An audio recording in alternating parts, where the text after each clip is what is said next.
कोण भी समकोण है, त्रिभुज एबीसी में जिसका कोण भी समकोण है और ए बी बराबर जो है 24 सेंटीमीटर दिया हुआ है और बी सी बराबर जो है 7 सेंटीमीटर दिया हुआ है, तो निम्नलिखित का मान ज्ञात करना है। ये 10वीं का सवाल है। यानी कि त्रिकोणमिति में जो सवाल ये दिया हुआ है, कहता है त्रिभुज एबीसी में जिसका कोण भी समकोण है, ए बी बराबर दिया हुआ है 24 सेंटीमीटर और बी सी बराबर दिया हुआ है 7 सेंटीमीटर, तो कहता है निम्नलिखित का मान ज्ञात कीजिए। तो पहला कहता है साइन ए का मान क्या होगा, उसके बाद कहता है कॉस ए का मान क्या होगा, साइन सी का मान क्या होगा, कॉस सी का मान क्या होगा। यानी कि 4 सवाल को हमको हल करना है। सबसे पहले यहाँ हम एक समकोण त्रिभुज बना देते हैं। इसका नाम ए रख देते हैं, इसका नाम बी रख देते हैं, इसका नाम सी रख देते हैं और कहता है जिसका कोण भी समकोण है, यहाँ बना देते हैं समकोण। उसके बाद देखिए, उसके बाद जो कहता है ए बी का मान 24 सेंटीमीटर दिया हुआ है, तो ए बी की जगह हम लिख देते हैं यहाँ 24 सेंटीमीटर। उसके बाद बी सी का मान जो दिया हुआ है, बी सी का मान दिया हुआ है 7 सेंटीमीटर। बी सी का मान दिया हुआ है 7 सेंटीमीटर, कहने का मतलब ये हो गया लंब मेरा, ये हो गया आधार और ए सी हो गया कर्ण। तो सबसे पहले हम ए सी का मान निकाल लेते हैं। यहाँ हम लिख सकते हैं ए सी बराबर, ए सी कर्ण हुआ। यदि हमको कर्ण निकालनी हो तो ए बी का स्क्वायर करेंगे और बी सी का स्क्वायर करेंगे, दोनों को जोड़ देंगे, दोनों के ऊपर रूट लगा देंगे। यहाँ से हम लिख सकते हैं ए बी का स्क्वायर प्लस बी सी का स्क्वायर और दोनों पर रूट लगा देंगे। तो ए बी का मान हो जाएगा यहाँ से 24 का स्क्वायर कर देंगे प्लस 7 का स्क्वायर कर देंगे। 24 का स्क्वायर करते हैं 576 होगा और 7 का स्क्वायर करेंगे तो 49 हो जाएगा।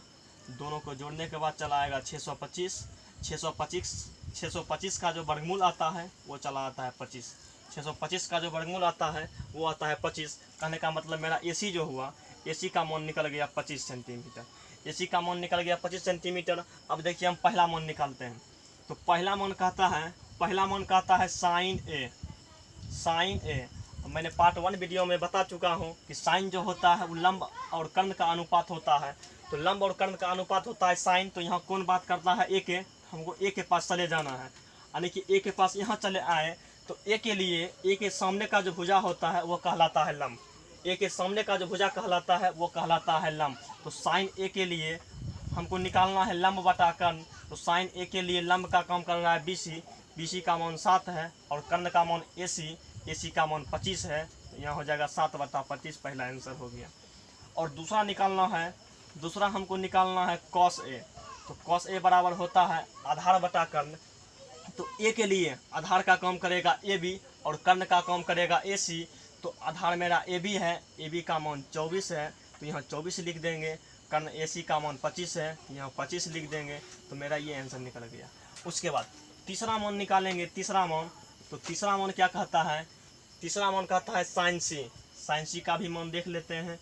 साइन सी, साइन मतलब होता है लंब और कर्ण का अनुपात, लेकिन कौन कह रहा है सी के लिए, तो सी का बात करेंगे तो सी के सामने वाली भुजा जो है वो कहला जाएगा लंब। यानी कि कौन सी के लिए ए बी जो है लंब का काम करेगा। यानी कि लंब का मान हो जाएगा 24, कर्ण का मान हो जाएगा 25। 24/25 इसका हो जाएगा आंसर।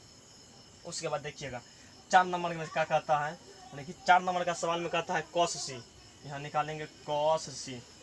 तो कॉस सी बराबर जो होता है, कॉस सी बराबर होता है आधार बटा कर्ण। तो सी के लिए आधार का काम कर रहा है बी सी और कर्ण का काम कर रहा है ए सी।